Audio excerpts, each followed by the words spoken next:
So this kind of feeds into here. I think we've talked about it a lot, so we should move through it quickly. But the IPCC report that compiles together all the science on climate change says that we have to basically now, around this time frame in the next year or two, if not already, probably already, we have to completely stop all new fossil fuel infrastructure. We shouldn't build anything new if we're going to try to avoid the 1.5 degree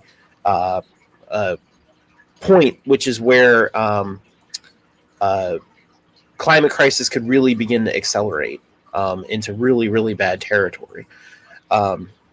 So we can't build anything new, and so automatically the Democratic plans are already failing this because they're building new stuff now with plans to operate it for the next few decades. When that is absolutely not what we can be doing right now.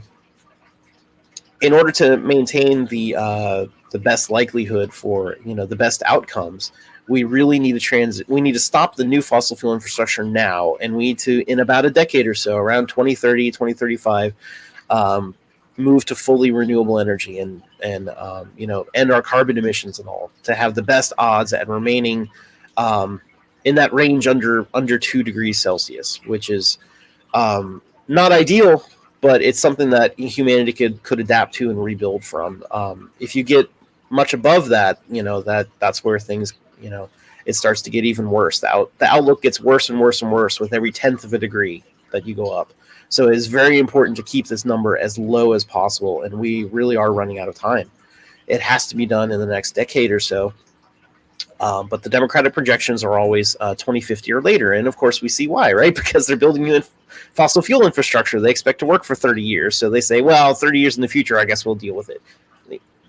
That's too long. That's too late. So this is a very important distinction.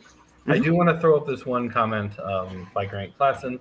Not sure about the numbers, but I believe the analysis is optimistic to avoid being labeled alarmist and sensationalist. I absolutely agree with that. In the last year or so, we've actually seen that play out in the numbers, right? I remember